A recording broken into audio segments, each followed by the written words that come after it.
Welcome to another deep dive. We're going to be looking at Oh, cool. a research paper that I think you're going to find really, really fascinating. I'm excited. Yeah, it kind of changed everything about how computers understand and translate language. It did. It really set the stage for so many things we see today. Really did. Mm. Really did. And you ready to jump into this? Absolutely. Okay, great. So the paper is called Attention is All You Need. Catchy. I know, right? Catchy title. Published back in 2017 by a team at Google, led by a researcher named Vaswani. Okay. So before we get into all the details, though, I think it's important to kind of like set the scene. Yeah. Like before this paper came out, computers processed language in a very specific way. Okay. Kind of like the way we read a book. Like linearly. Yeah. One word after another. Very linear. Okay. And this paper said, well, what if there's a better way? Right. And that's where this idea of attention comes in. Okay. So this allows the computer to actually consider all the words in a sentence at the same time. That's a big deal. Huge, huge. So that's what we're going to be talking about today. It really is a completely different way of thinking about language processing. Yeah. It's like moving from a very narrow spotlight to a wide-angle lens. Oh, I like that analogy. You know? Instead of just focusing on one word at a time, you Yeah. can see the whole picture. Okay. So how does this attention thing actually work? Like, what's going on under the hood? It's a little tricky to wrap your head around at first. Okay. But think about it this way. Imagine you're trying to understand a complex painting. Mm-hmm. You wouldn't just look at each brushstroke individually. No. Right. You would focus on different parts of the painting at the same time. Yeah.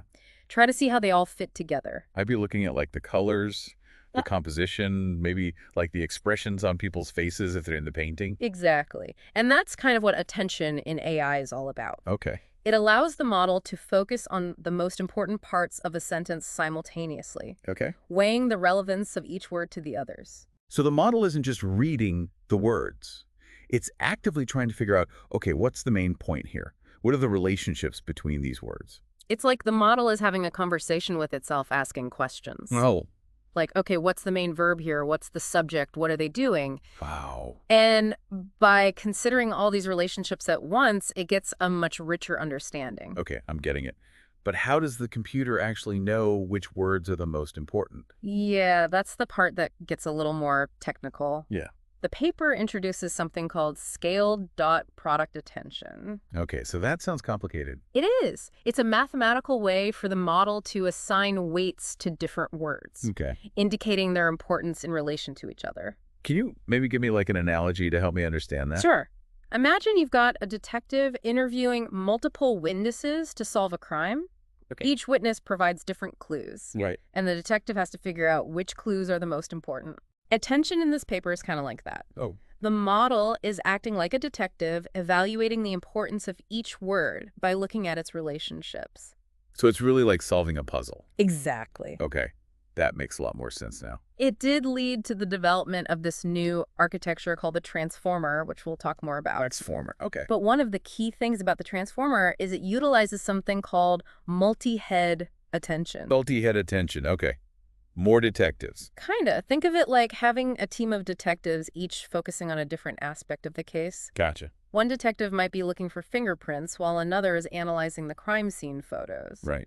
So in multi-head attention, each head focuses on different relationships between words, Okay. allowing the model to capture a more nuanced and complete understanding. This is really starting to sound like a Hollywood blockbuster or something. Uh-huh. So much going on. Yeah. And all of this, by the way, was done without using the traditional approach to language processing, which relied on something called RNNs, or recurrent neural networks. RNNs. Okay, I vaguely remember those. What were those again? Yeah, so RNNs are kind of like those old school detectives Okay. who go through evidence one piece at a time in a very linear way. So they can miss things. They're slow, they can get bogged down with complex cases, and sometimes they just miss important connections. They're using their narrow spotlight. Exactly. Okay, so the Transformer is like the new kid on the block. Yeah, you got it. It's like a breath of fresh air. Okay, It can handle much longer and more complex sentences, cool. and it learns much faster, too. Okay, I'm starting to see why this paper was such a big deal. It was groundbreaking. But we're not done yet, are we? What else is in this paper? There's one more key piece we need to talk about. Okay. Positional encoding. Positional encoding. Yeah. Remember how we talked about the model looking at all the words at the same time? Well, positional encoding makes sure that the model doesn't lose track of the order of those words. Oh, that's important. Yeah, because the cat sat on the mat is very different from the mat sat on the cat. Exactly. So positional encoding is like giving each word a numbered ticket based on its place in line. Gotcha. Even though the model is considering all the words at once, it still knows the order. Clever. So we've got attention, which lets the model focus on the important parts of a sentence. Yeah. We've got transformers using those multi-headed detectives. And we've got positional encoding, which keeps everything in order. It's like a whole well-oiled machine designed to understand language. You got it. And the amazing thing is that this whole approach, this paradigm shift, all came from this one research paper. That's incredible. Hmm. But I'm sensing a but coming, Well, there's always more to the story. of course. The paper itself acknowledged that there were still challenges to overcome Okay. and areas for further exploration. Yeah. So as revolutionary as it was really just the beginning. Oh, now I'm even more curious. So what happened next? How did this influence the field? Welcome back. It's great to be diving back into this amazing paper. Attention is all you need. Me too. It's really fascinating stuff. We were talking last time about all the cool stuff this paper introduced, like attention and transformers and positional encoding. And it's amazing how much they crammed into one research paper. Right. It really speaks to their vision, I think. Yeah, for sure. And I think it's important to remember, too, that they weren't just like coming up with these new ideas just for fun, right? They were trying to solve real problems. Exactly. Like they saw the limitations of the existing ways of processing language and they wanted to find something better. Right. Like those RNNs, the Yeah. recurrent neural networks. Remember those? Yeah. The ones that process language, kind of like reading with a really narrow spotlight, focusing on one word at a time. Yeah, exactly. And you can imagine how that would be really inefficient, especially for like long, complicated sentences. Absolutely. It's like trying to understand a story by only looking at one word at a time. You miss all the connections. You missed the plot. Exactly. But with the transformer and this attention mechanism, the model can look at the whole sentence at once. Right. It's like using a wide-angle lens instead. You got it. It's a much faster, more efficient way to process language. So it can actually understand the meaning better, too. Yeah. And the results in the paper really show that the transformer did amazingly well on tasks like machine translation. It was faster, more accurate, and more efficient than anything before it. So it really was a game changer. Definitely. But even groundbreaking research has its limitations, and the authors of this paper, they were very aware of that. Oh, yeah. Didn't you say that they actually pointed out some challenges and areas for further exploration? Yeah, they did. One of the things they mentioned was the need to make generation less sequential. Less sequential? What does that mean? So they were already thinking about how to push the boundaries even further, how to move even more away from that linear step-by-step processing. So even though they had just made this huge leap forward with the transformer, they were already looking ahead to the next big thing. Exactly. Always pushing the limits. That's what science is all about. Yeah, I love that. And another challenge they highlighted was the need for what they called local restricted attention mechanisms. Local restricted. Yeah. This is especially relevant when you're dealing with things like images or audio or video where you have a ton of data to analyze. Oh, so it's like attention works great for text, but you might need to tweak it a bit for other types of data. Exactly. It's Yeah. like having a really powerful magnifying glass. It's Mhm. great for examining small details. But not so great for looking at a whole landscape. Right.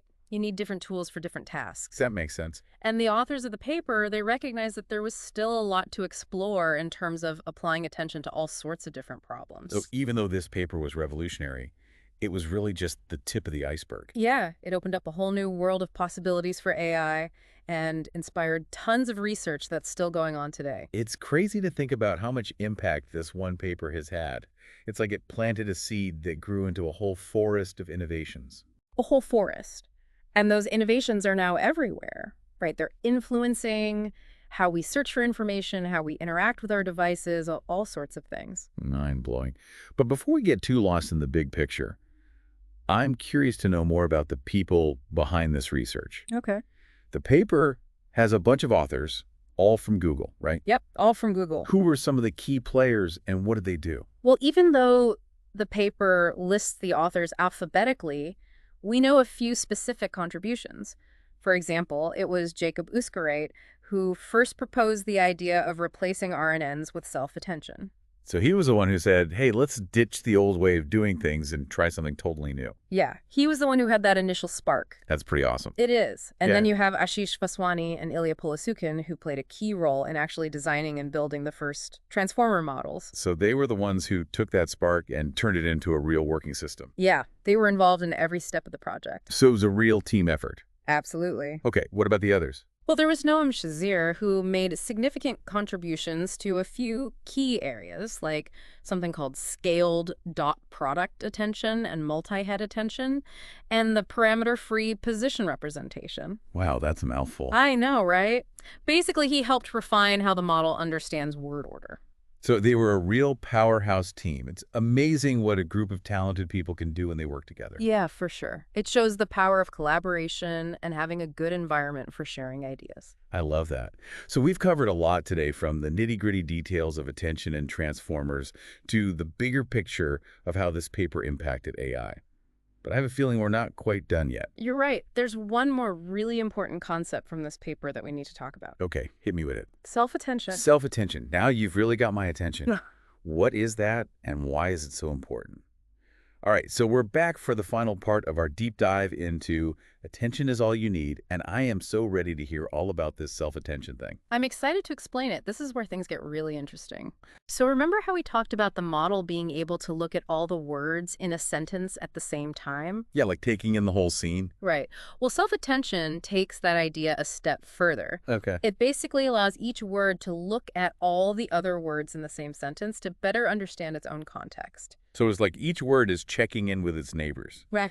asking, hey, what am I doing here? How do I Yeah. fit into this whole thing? Exactly. It's like a little word huddle. I love that. So, for example, let's say you have a sentence like, the cat, which was very fluffy, sat on the mat. Okay. With self-attention, the word fluffy can actually look at the word cat and understand that it's describing the cat's fur. Right. It can also look at the word sat and understand that the fluffy cat is the one doing the sitting. Okay, so each word is getting a mini lesson in grammar and context just by paying attention to the other words around it. Precisely. And this has some really cool advantages over those older RNN models. Like what?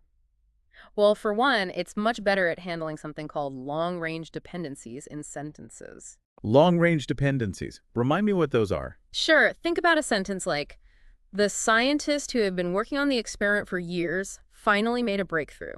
Oh, okay. Long sentence. Right. The relationship between scientist and made a breakthrough is separated by a whole bunch of words. Right. RNNs often had trouble connecting those dots because they were stuck processing things one word at a time. So they get lost along the way. Kinda. But self-attention, with its ability to see the whole sentence at once, can easily see that connection between those key words.